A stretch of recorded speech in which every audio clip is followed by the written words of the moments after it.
Mushtaba खामनाई Iran के नए जो सुप्रीम लीडर हैं, उन्होंने अमेरिका को पैगाम दे दिया है कि कोई सीज फायर नहीं होगा, हम जंग के बीच में हैं, हम जंग लड़ेंगे। असल में दोस्तों, कल भी मैंने आपको बताया था कि ईरान के ऑफिशियल्स को लगातार तीसरे देशों से और दूसरे देशों से अमेरिका मैसेज भिजवा रहा है सीज फायर के लिए, ताकि वो तैयारी कर सके और तगड़ी, और फिर बाद में ईरान पर दोबारा हमला करे। ये बात ईरान समझ चुका है, और अगर ईरान नहीं समझा तो बेवकूफ़ है। लेकिन ईरान को ये बात समझ में आ गई है, डोनाल्ड ट्रंप की मदद के लिए कोई आगे आ नहीं रहा, नेटो की हवा टाइट है, यूरोपीय यूनियन भी पीछे है, डोनाल्ड ट्रंप बुरी तरह से पूरी दुनिया में नंगा हो गया है। लेकिन वो एक्सेप्ट नहीं कर रहा कि वो नंगा हो गया है। ऐसे में उसने अमेरिकी ऑफिशियल्स को भेजा और दूसरे देशों को बोला, जो मीडिएटर करवा सकते हैं, कि आप ईरान से कहिए कि सीज फायर कर लें। अब जब ईरान के ऑफिशियल ने अपने लीडर से पूछा, मुश्तबा खामनाई से, कि ऐसे ऐसे सामने से बात आ रही है, तो मुश्तबा खामनाई ने साफ मना कर दिया और कह दिया, हम जंग लड़ेंगे और हम अपने दुश्मन को सबक सिखाएंगे। कहानी में ट्विस्ट एक ये है कि जो ईरान के एम्बेसडर हैं रूस के अंदर, उन्होंने साफ इनकार कर दिया है कि मुश्तबा खामनाई रशिया में नहीं है और वो अपना इलाज यहाँ नहीं करा रहे हैं। अब सोचने वाली बात यह है कि अभी पुतिन ने कोई सफाई ऐसी नहीं दी, रूस ने ऐसा मना नहीं किया, लेकिन रूस में मौजूद ईरान के एम्बेसडर ने मना कर दिया। बहरहाल मुश्तबा खामनाई जहां भी हों, लेकिन उनका जिंदा होना जरूरी है। यूएई ने जानकारी दी कि ईरान की 10 मिसाइल और 4 ड्रोन को अब तक हम इंटरसेप्ट कर चुके हैं, रोक चुके हैं। उधर भारत ने कंफर्म किया है कि ईरान से उसके जो 3 वेसल हमने कुछ महीने पहले पकड़े थे, उसको छुड़ाने की हमारी अभी फिलहाल कोई बात नहीं हो रही है, न ईरान हमसे बात कर रहा है। उधर साउथ कोरिया ने इजराइल और अमेरिका के मुंह पे मूतते हुए कह दिया है, हमारा कोई प्लान नहीं है, हम स्ट्रेट ऑफ हॉर्मुज में अपनी फौज और नेवी नहीं भेजेंगे। अब दोस्तों, जॉर्डन का किंग यूएई के बाद कतर पहुंचा है। जॉर्डन का किंग ऐसा लग रहा है कि तमाम अरब देशों से मुलाकात करने गया है और मनाने पटाने गया है, ईरान के खिलाफ कोई नई साजिश रचने गया है। उधर अमेरिका के इराक पर बड़े हमले जारी हैं। ईरान समर्थक ग्रुप को लगातार अमेरिका अपने परमाणु बॉम्बर से उड़ा रहा है।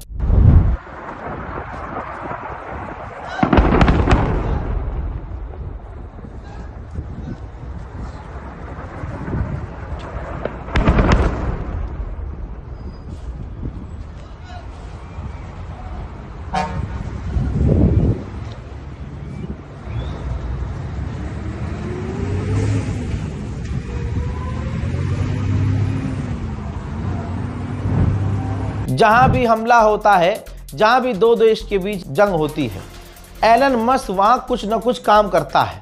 एलन मस्क का इलाज होना भी ज़्यादा ज़रूरी है, क्योंकि एक नॉन पॉलिटिकल आदमी सीधा पॉलिटिक्स में घुसता है।